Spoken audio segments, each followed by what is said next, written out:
wabarakatuh. Sebelumnya perkenalkan nama saya Rizal Gabriel dengan NIM 1030 12300406 dari kelas I 4709. Pada kesempatan kali ini saya akan membahas tentang manajemen proyek TIK, yaitu bagaimana kita mengelola suatu proyek agar berjalan dengan baik, tepat waktu, dan sesuai dengan anggaran.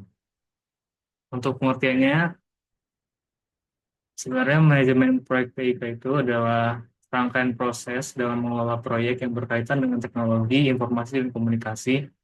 Hal ini mencakup perencanaan, pelaksanaan, pengawasan, hingga evaluasi proyek.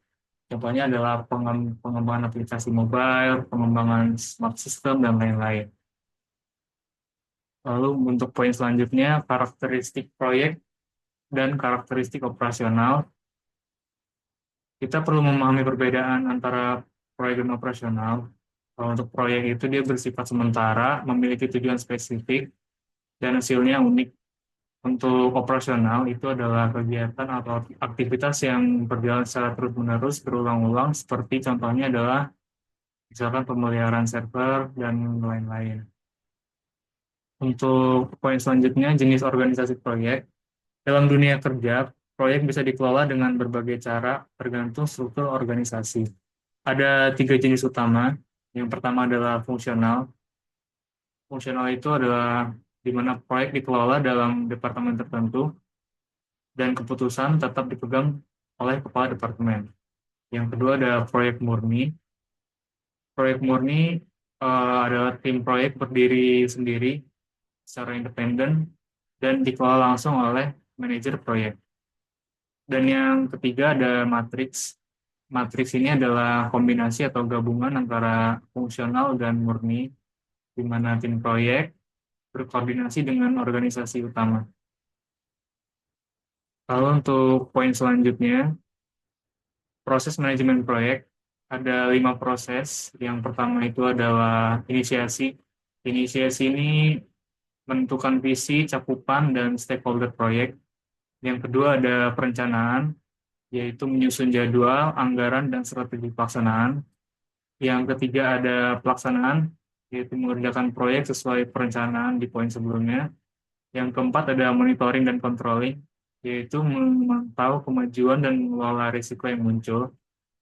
Dan tahap terakhir ada penutupan, yaitu evaluasi hasil dan membuat dokumentasi akhir. Contohnya jika misalkan kita membuat suatu aplikasi e-commerce, tahap inisiasi itu melibatkan riset pasar, tahap perencanaan itu mencakup timeline pengembangan, dan eksekusi adalah saat tim developer memulai proses coding.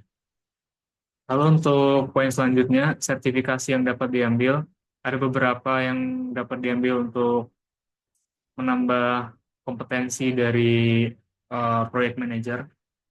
Contohnya ada Prince 2, ada CSM atau Certified Scrum Master, ada PMP atau Project Management Professional, lalu ada CompTIA Project Plus, dan ada PMI ACP yaitu Agile Certified Practitioner. Sertifikasi ini berguna untuk meningkatkan kredibilitas dan kemampuan kita dalam mengelola proyek sebagai project manager. Untuk poin terakhir, beberapa tools yang bisa kita gunakan untuk membantu jalannya manajemen proyek. Misalkan untuk manajemen tugas ada tools seperti Trello, ada Asana, dan juga Monday.com. Lalu untuk perencanaan proyek itu ada Microsoft Project dan Jira. Untuk komunikasi tim ada Microsoft Teams dan Slack. Lalu untuk dokumentasi ada Google Drive dan Confluence. Pemilihan tools ini tergantung pada kebutuhan dan skala proyek yang sudah kita buat. Kesimpulannya adalah manajemen proyek TIK ini sangat penting dalam dunia teknologi. Dengan proses yang jelas, tim yang terorganisir, dan penggunaan tools yang tepat, proyek dapat berjalan dengan lancar. Jika ingin menjadi profesional di bidang ini, kita perlu mempertimbangkan untuk mengambil beberapa sertifikasi yang sudah saya jabarkan di poin sebelumnya. Sekian presentasi dari saya. Terima kasih. Wassalamualaikum warahmatullahi wabarakatuh.